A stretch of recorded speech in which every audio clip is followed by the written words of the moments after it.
What is the proper way to respond to the playing of the national anthem? When I was a child growing up, much of my life was spent outside of this country, and so I encountered not only our national anthem, but the national anthems of other nations. I can remember being in school, and every morning we would go out and line up on the playground. The national anthem of that country would play, the flag would be raised, and everybody would stand at attention, cross their hearts. Some of the kids that were a bit more bold might salute. I remember that was something we learned growing up. We learned that even though it wasn't our country, we stood and we showed respect. But we also understood when it comes to your country, the United States, then you cross your heart. You don't salute, you're not military, but you cross your heart and show proper respect. So how do you respond to the playing of a national anthem? In fact, maybe an even more basic question is, do you know your national anthem? I want to play a little game with you. We're kind of a diverse congregation here. And so I'd like to ask you to do this. In a moment, you're going to hear the strains of a national anthem of a certain country. If your country of origin is that country, you're here now, you may even be a citizen here, but if you came from there and you recognize it, would you stand? Now, if you don't recognize it, hang on a few seconds, and then the flag will appear. Then if you recognize it, stand. And if you don't recognize the anthem or the flag, then the public humiliation will begin. So, listen carefully and see if this represents your country of origin. Here we go. Wow.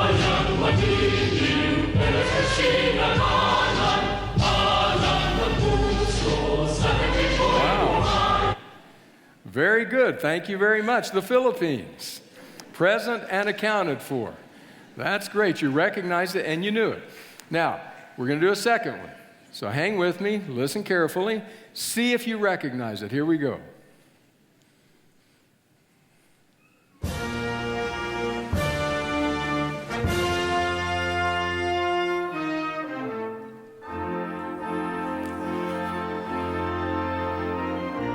Only one.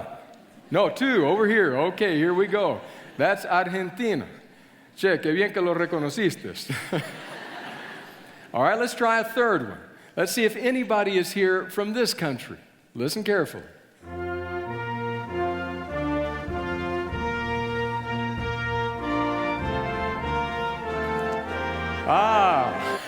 Here we go, from the land down under. We do have some folk here. Thank you very much for standing. Now, I'll be interested to see what happens with this one. So again, listen to the anthem.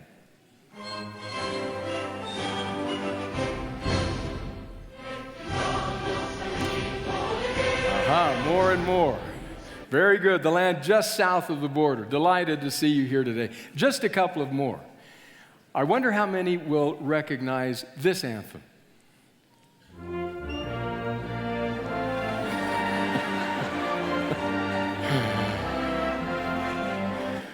Okay, now if you had to wait for the flag, I'm a little worried. All right, I'm told that there is one more. So listen and see if you recognize this one.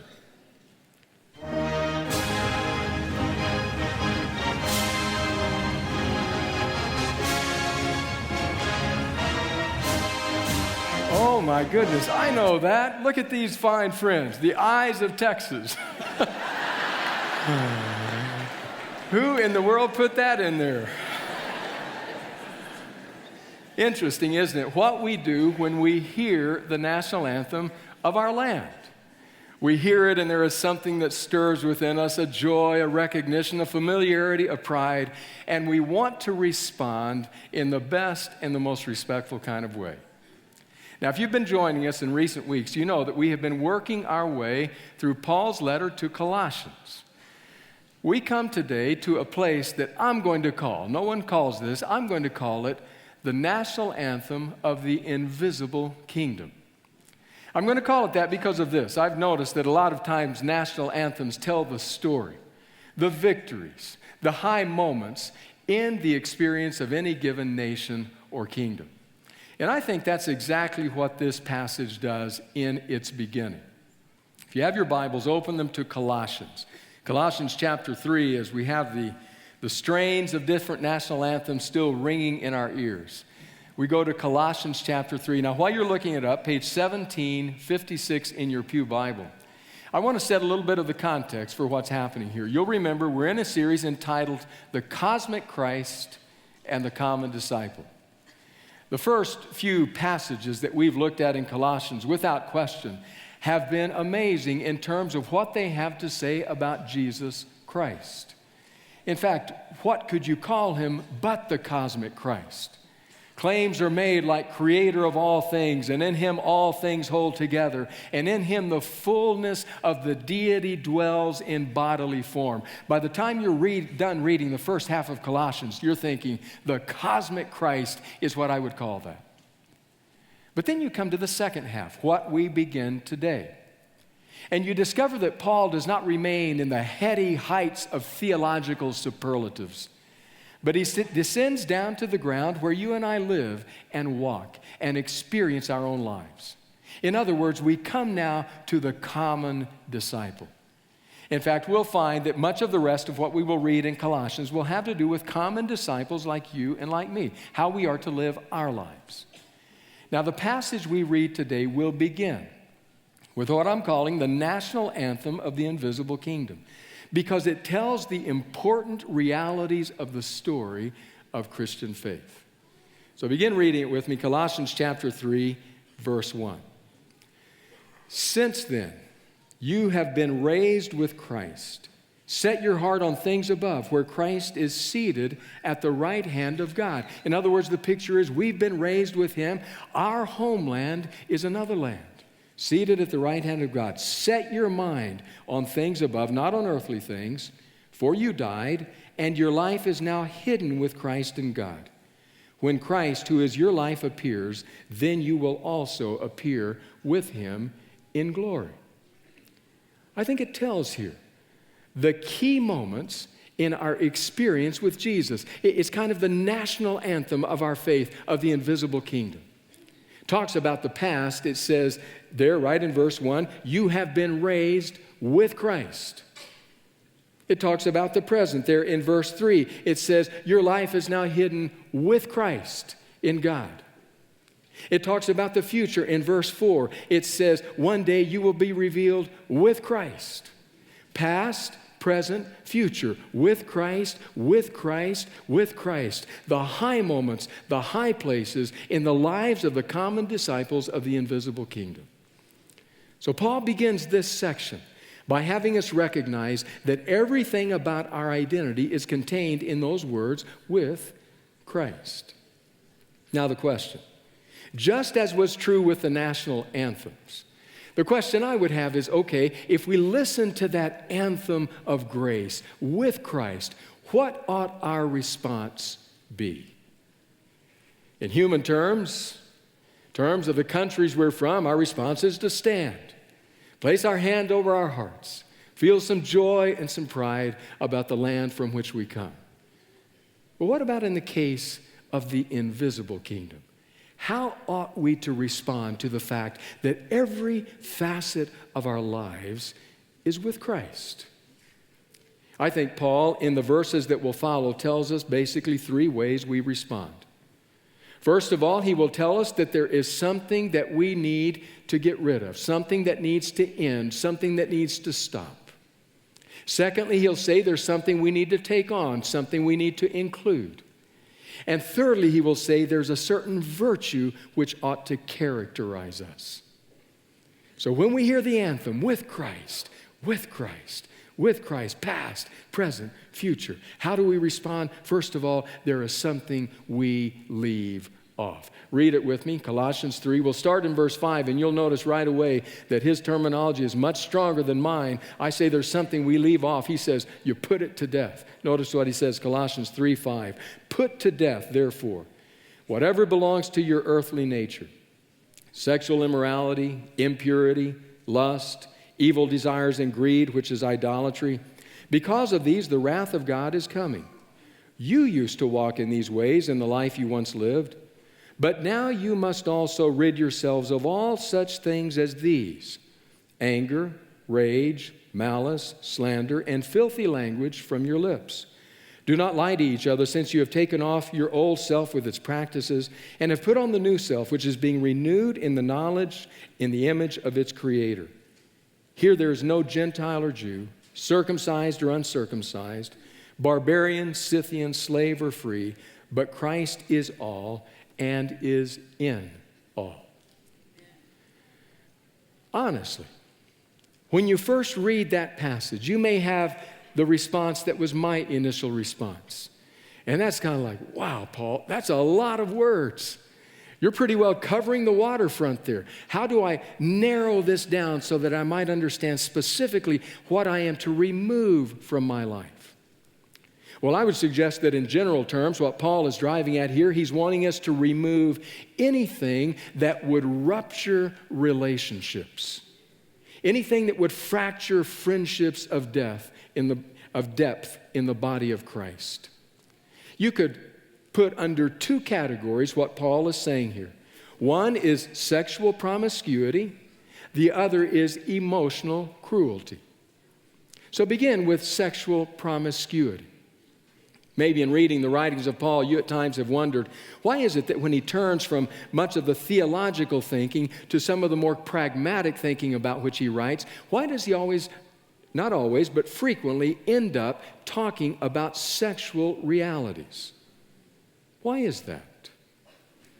A bit of reading about life in the world of Paul, the Roman world around him, might illuminate us. I mean, we look around at our culture and we say, wow, our culture is a sex-saturated culture. Everywhere we turn, sexual images. You say, oh, they're using sex to sell everything. Everything from brushes to cars to shoes to food. Sex is selling everything. It seems like everywhere we turn, there it is. In a different kind of way, such might have been said of the world of Paul. Some different sexual mores, standards, permissions. We could go into a number. Let me give you just one as an example. Did you know that in the Roman world surrounding Paul, it was fairly acceptable if a man became sexually involved with an unmarried woman, with a household slave, with a prostitute? Wouldn't have been considered, as we might, adultery.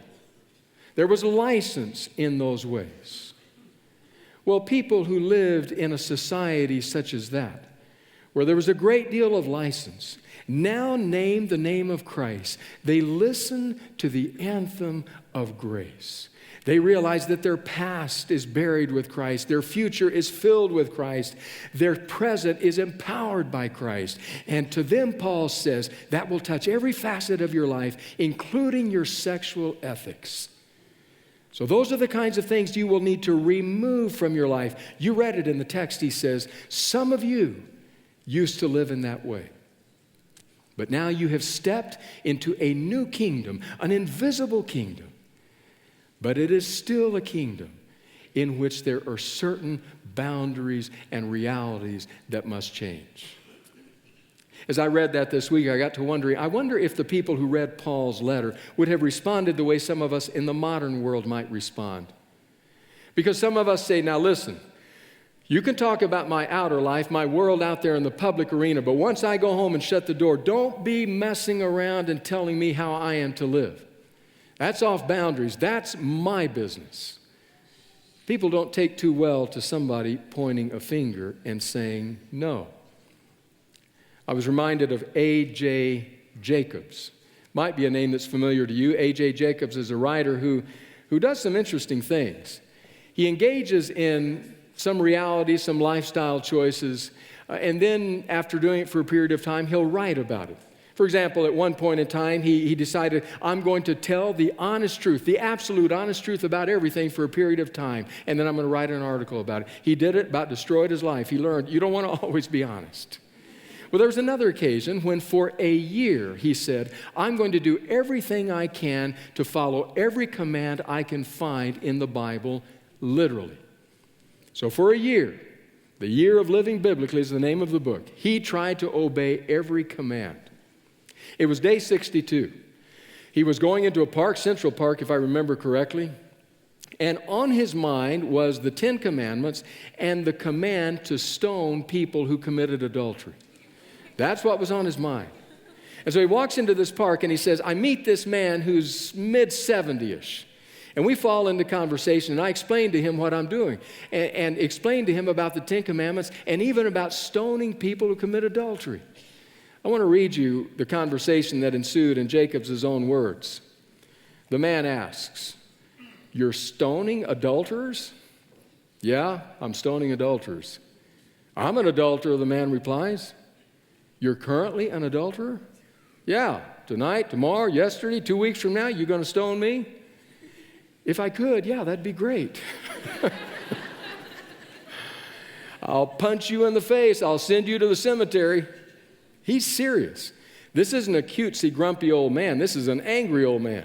This is a man with 7 decades of hostility behind him. I fish my pebbles from my back pocket. I wouldn't stone you with big stones, I say. Just these little guys. I open my palm and show him the pebbles. He lunges at me, grabbing one of them out of my hand, then flinging it at my face. It whizzes past my cheek. I'm stunned for a second. I hadn't expected this grizzled old man to make the first move. But now there's nothing that stops me from retaliating. You know, eye for an eye.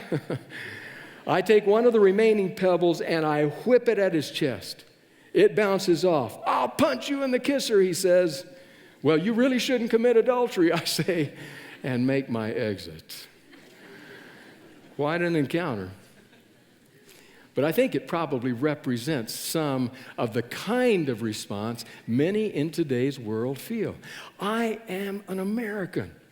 I live in the country of rugged individualism. What are you doing telling me what I could do? And then we hear the strains of the anthem of grace. With Christ, with Christ, with Christ. How do we respond? Paul says, you've got to remove everything that ruptures relationships. And part of that is the sexual promiscuity in the world around you. But he doesn't stop there. In fact, the words of Dorothy Sayers, the writer, underline, I almost wondered if she was writing specifically about what Paul says here. Because sometimes we end up pointing only at sexual sin as the main sin of immorality. Well, listen to Dorothy Sayers on that. She says, perhaps the bitterest commentary on the way in which Christian doctrine has been taught in the last few centuries is the fact that to the majority of people, the word immorality has come to mean one thing and one thing only. However, a man may be greedy and selfish, spiteful, cruel, jealous and unjust, violent and brutal, grasping, unscrupulous, a liar, stubborn and arrogant, stupid, morose, and dead to every noble instinct, and we are still ready to say of him that he is not an immoral man.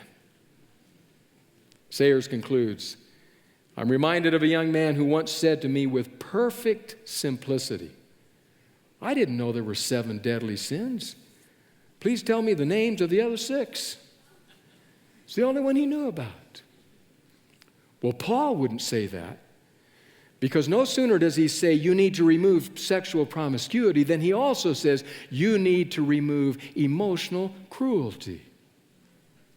I mean, you heard his list. You read his list, didn't you? Anger, rage, slander, malice. Wow. What if those constituted immorality? What if someone looked at me and said, if you treat your family with anger and with rage, you're an immoral man? What would I say? What if someone lashed out at you and you said to them, as A.J. Jacobs says, no. That's immorality. We don't think of it in that way, and yet Paul is absolutely clear. He says the simple reality is relationships are ruptured when they are dominated by those kinds of experiences: malice, anger, resentment, bitterness. Such, he says, need to be removed. When we hear the anthem of grace, How do we respond? I mean, ask yourself the question. You're driving down the interstate. You're listening to Christian music on the radio. You're singing along with the music of grace, and somebody cuts you off. How do you respond? Don't salute them. I didn't say anything. I just said don't salute them. How do you respond? You get home from a hard day at the office and your spouse is bitter and short with you and well, how do you respond? Your kids aren't as respectful as you thought they ought to be. Your roommate looks at you and says, I'm sorry. I know I've worn your clothes for the third time this week without asking. Please forgive me. How do you respond? Paul is very direct. He's very clear. He says, he's not denying that we can have legitimate human emotion, but when it comes to that realm of emotional cruelty, that bitterness, that rage, that malice, he says, you have to remove it. Because if you belong to another land, if your heart belongs to the Lord, you must respond in a way consistent with the invisible kingdom. And he doesn't even stop there. He takes it one step further. And he says this invisible kingdom not only does not allow for that kind of emotional cruelty, it also does not allow us to draw boundaries and lines that say, you belong, but you don't. You're inside, but you're outside. Not okay, says Paul. In fact, the way the passage we just read ends, I love the way Eugene Peterson, in his paraphrase, The Message, renders it. Listen to how he renders the last part of that passage. He says, now you're dressed in a new wardrobe. Every item of your new way of life is custom made by the Creator with His label on it. All the old fashions are now obsolete. Words like Jewish and non-Jewish, religious and irreligious, insider and outsider, uncivilized and uncouth, slave and free mean nothing. From now on, everyone is defined by Christ. Everyone is included in Christ. To exclude someone because they're different can be emotionally cruel. So, the anthem plays with Christ past, with Christ present, with Christ future. How do we respond? Paul says first way is you remove certain things. Things like sexual promiscuity and emotional cruelty. But then he says you include certain things. We go back to Colossians 3 to notice what he will say next. Now, I want you to notice that as we start reading in verse 12, he will start out by saying, therefore, as God's chosen people. It's another way of saying you're a part of this invisible kingdom. Your homeland is in the presence of Jesus who sits at the right hand of God. And then he's going to tell us what we ought to include. So read it, verse 12. Therefore, as God's chosen people, holy and dearly loved, clothe yourselves with compassion, kindness, humility, gentleness, and patience. Bear with each other and forgive one another. If any of you has a grievance against someone, forgive as the Lord forgave you. And over all these virtues put on love, which binds them all together in perfect unity. Some things you have to let go of, but some things you have to put on, you have to include. I would summarize what Paul says in this paragraph by saying that he's talking about mutual graciousness.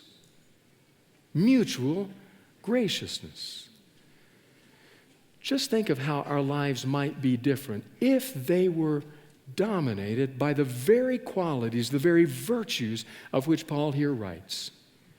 Kindness, compassion, gentleness, forgiveness, bound together by love.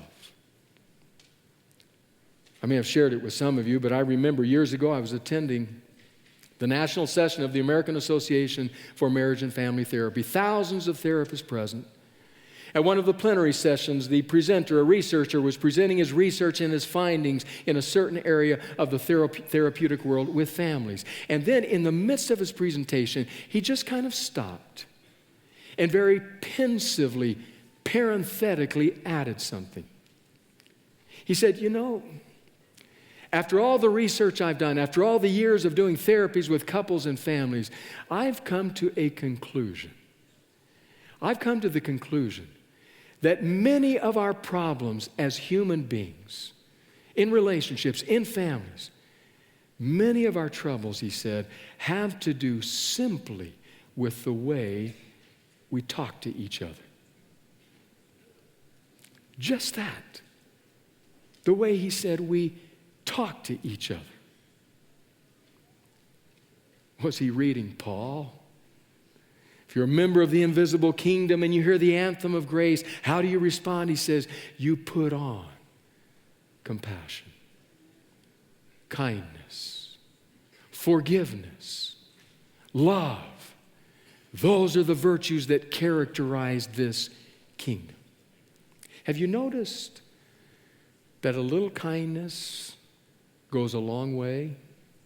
Just kindness? I mean, when we think about doing noble acts on behalf of our homeland, when we think about the stories of the heroes we tell, we think of great big acts, actions on the battlefield, actions in staring down the enemy, actions in giving our lives in the ultimate sacrifice. When Paul says, here's what I want you to do, it's nothing of that grand, dramatic nature. Instead, it's something like kindness. Kindness goes a long way. Wade Boggs, the Hall of Fame third baseman, 18 years in the majors, many of his years with the Boston Red Sox. Read a story about him this last week. It seems that every time Boggs and the team went to play the New York Yankees, went to play in Yankee Stadium, there was this fan over there by the third baseline that would start in on Boggs during the warm-ups. Boggs, you stink. Boggs, you can't. And just on, and many less complimentary words he used every time. Now, you wouldn't think it, especially to a major league player like that with the fame and the money and the adulation and all the rest. But that guy was getting under Boggs' skin. Started to really bother him. And then one day they had a game in Yankee Stadium. Boggs is over by the third base line and he's warming up, and it started already. Boggs, you stink! And on and on. And Boggs had finally had enough. He turned away from his warm-up and walked over to the stadium, looked up into the stands, and pointed at a man and said, are you the one that keeps yelling at me? And the man said, yeah, what are you going to do about it? And Boggs said, I'll tell you. Reached into his pocket, took out a brand new baseball, autographed it, and tossed it up to the man. Said, enjoy the game. Do you know, that was the last time he ever screamed at Boggs.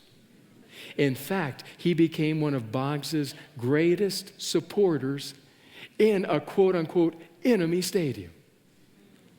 Why? Because a little kindness goes a long way. As a response to the anthem of the invisible kingdom, what if we responded in those ways? Compassion and grace and kindness and love. Even to the one who's screaming from the stands, you stink! What if that was our response? I've been wrestling with that this week. Been wrestling. Still have a letter in my car, deciding how to respond. One of the more cutting letters I've received in a while. I read that, part of it, reread it, been pondering it throughout the week. Had almost decided how to respond. And then I read that blasted story about Wade Boggs, and it ruined everything. Now I have to say, I hear the anthem of grace. How will I respond? Paul gives us three things. He says there's some things you must remove, whatever ruptures relationship.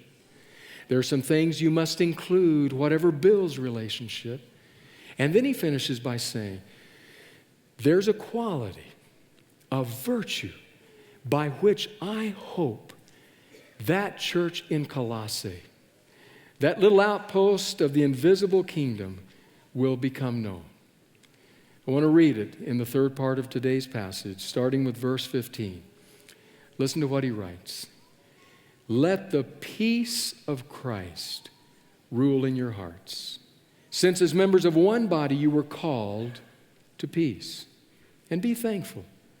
Let the message of Christ dwell among you richly as you teach and admonish one another with all wisdom through psalms, hymns, and songs from the Spirit, singing to God with gratitude in your hearts. And whatever you do, whether in word or deed, do it all in the name of the Lord Jesus, giving thanks to God the Father through him. If I were pushed to choose one word from that passage which would aptly summarize the entire passage, it would be that word, peace. Let the peace of Christ rule in your hearts. Every kingdom, every nation, every government, every community is ruled by something.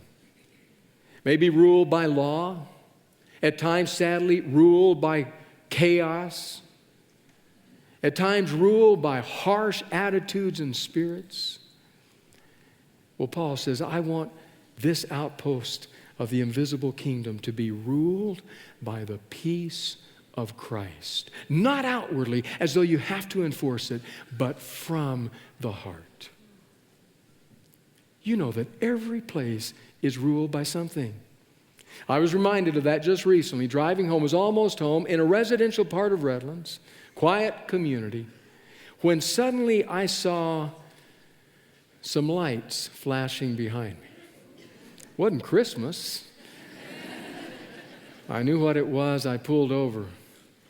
Gentleman came up, very polite. Need your license, registration. Gave them to him. He went to his car, came back. You know why I stopped you? No, sir. Well, back there was a stop sign. You did a rolling stop. I didn't say this. I wanted to. I wanted to say, officer, it was a California stop. If you can't do a California stop in California, where can you do it? Please. I didn't say that. I was dressed up. He said, what do you do?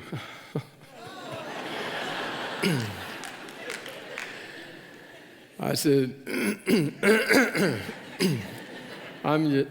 he said, pardon me? I said, well, I teach some. Okay, is that your full-time work? Well, no. So what is your full-time work? I'm a preacher. A preacher? Where do you preach? Well, there's a little church down the road. Where? Loma Linda. Loma Linda. Which church? Loma Linda University Church. Ah, really? You in a hurry? Well, a little bit too much. So I'll tell you what. Just slow down and be careful. Handed them back. And I heard an anthem of gratitude, I'll tell you. Because I realize I live in a land where the law rules. He gave me grace. But Paul says, I want you to live in a community where peace rules. Where peace rules in your heart. A man named Don McLean says we have a whole assortment of peace monuments in Washington, D.C. because we build one after every war. Well, maybe we don't have to do that. I mean, I got to thinking, what if this community was ruled by peace? What if our relationships to the community and the world around us was characterized by the peace of Christ in our hearts? What if our interactions with each other were expressions of the peace of Christ? What if our homes were ruled by the peace of Christ? What if we took Paul seriously, listening to the anthem of grace and allow the invisible kingdom to be ruled by the peace of Christ. What would that look like? I'd like to try it and find out.